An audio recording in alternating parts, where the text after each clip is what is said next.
میری بات یہ ہیرا خود ایک یقین ہے۔ جب آپ سونار اور جوہری آپ کو رقم دینے کے لیے تیار ہوں گے تو آپ کو خود یقین آ جائے گا۔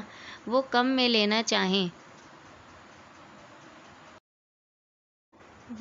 لینا چاہیں گے لیکن آپ 10,000 سے 1 پیسہ کم نہ کیجیے گا۔ وہ اتنے پیسے خوشی سے دیں گے کیونکہ اس کی اصل قیمت اس سے کہیں زیادہ ہے۔ عارفہ نے بوڑھے کو یقین دلایا۔ اگلے دن بوڑھا عارفہ کی بات کو ذہن میں رکھتے ہوئے گھر سے نکلا اور صرافہ بازار پہنچ گیا۔ ہر جوہری کی آنکھیں ہیرے کو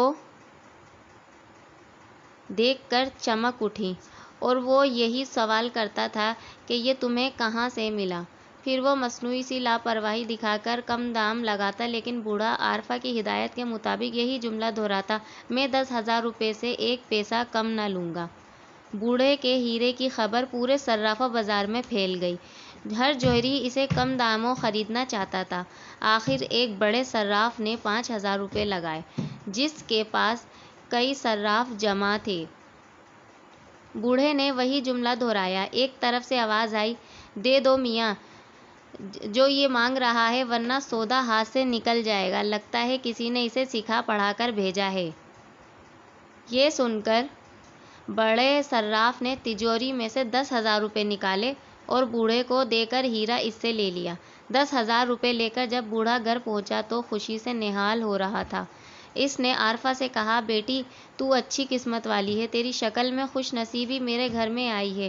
نہیں بابا، اللہ نے آپ کی سن لی ہے، آپ نے ایک بے سہارا لڑکی کو سہارا دیا، اللہ کو آپ کی یہ بات پسند آئی اور اس نے آپ کو اپنے فضل و کرم سے نواز دیا۔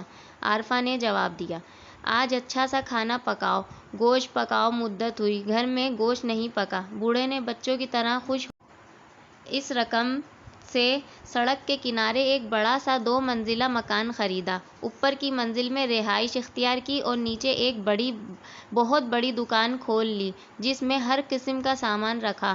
دیکھتے ہی دیکھتے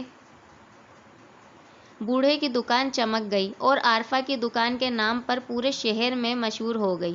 بوڑھے نے اپنی دکان کا نام اپنی دوسری بیٹی عارفہ کے نام پر رکھا تھا،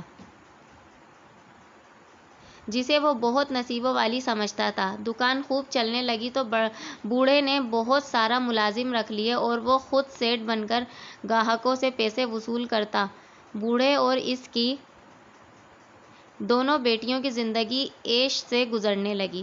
کچھ عرصے کے بعد وہ دونوں وزیر زادے جنگل میں شکار کھیلنے آئے تو انہیں بوڑھے کا خیال آیا اور وہ بوڑھے کا حال معلوم کرنے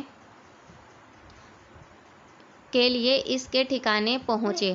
وہ